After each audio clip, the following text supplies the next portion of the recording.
What's up, YouTube? It's Chaim Victor Schramm here, and today I'm here to talk to you about HR 1, the one big, beautiful bill, what it means for your money, and I promise to say that phrase as few times as possible.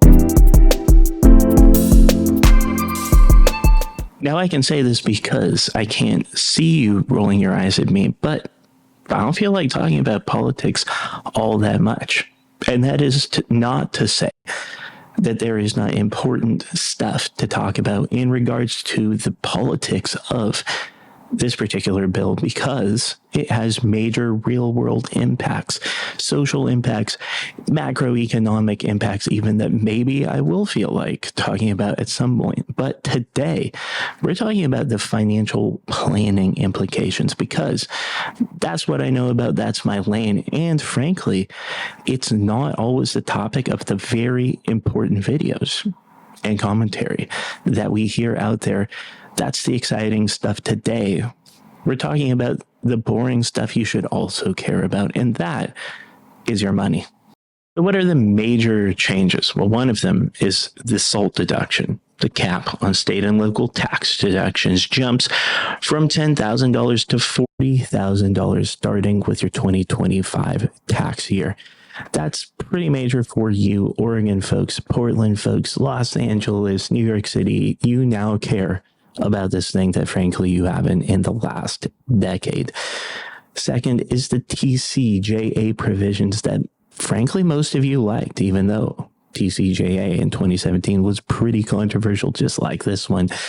For political and frankly social reasons, you did like the qualified business income deduction. I do too. I use it too.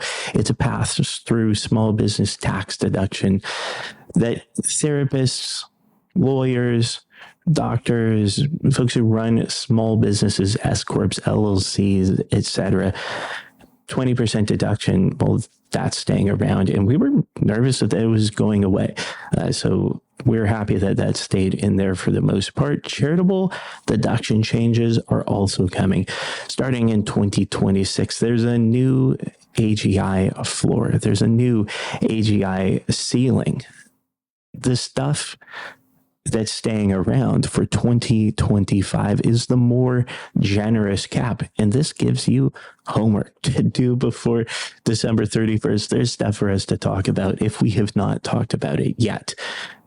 It's a theme. And another one is above the line charitable deductions.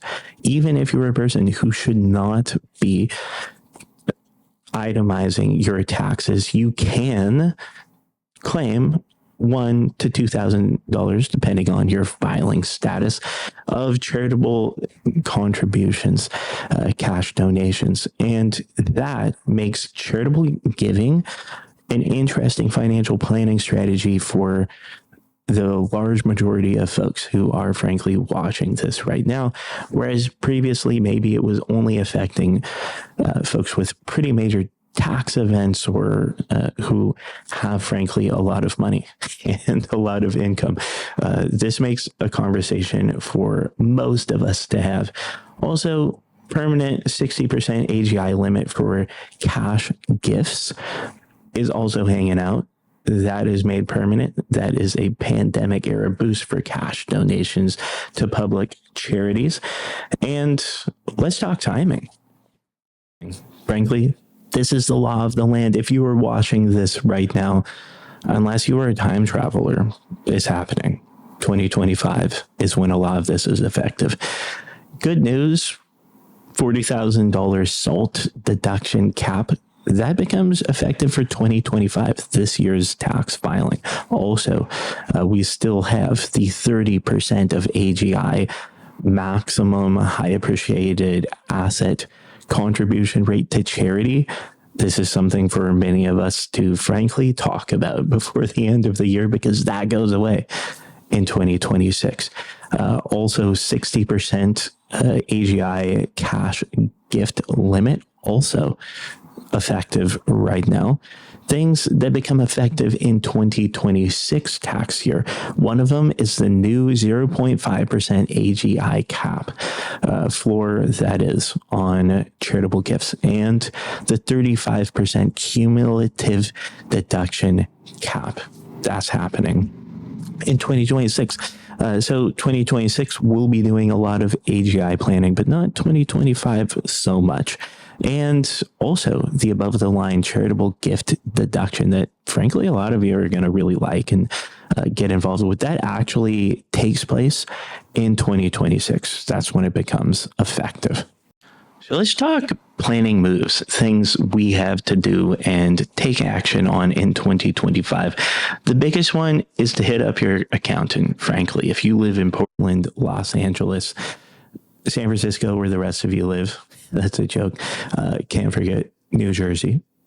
You guys need to hit up your accountants and talk to them about this deduction that you probably have not been taking in, I don't know, 7-8 years, something like that, or possibly never. It is a good time to revisit that with your accountants. One thing to be very aware of, though, is AGI management. Even this year, there is some of that to do for some of you because there's a $500,000 AGI top end cap to the $40,000 of SALT deduction. If you are making more than $500,000, there is what's called a phase out. You start trending back down to the floor of $10,000 for folks who are $1 million earnings. Sorry, nothing has changed. There's not much for us to do, but for everybody else, just be aware for your moves that might affect your AGI that there is the $500,000 cap on this very exciting and new SALT deduction. The second move for us to be talking about in 2025 and stuff for us to work on in many of your cases that becomes timely, it's charitable bunching. If you've never heard of that phrase before, it's where you stack a bunch of in the future planned contributions to charity, especially of appreciated stocks or mutual funds or ETFs. If you're planning to give away a bunch of those over the next few years, do them in 2025, probably. Something that we should be talking about because the limit changes in a less favorable way for that kind of giving. So if you were going to do $20,000 a year of charitable appreciated stock contributions to, say, a donor advised fund, aka a DAF, over the next 4 years, like I said, well, maybe do them all in 2025, 80,000 in 2025, for example.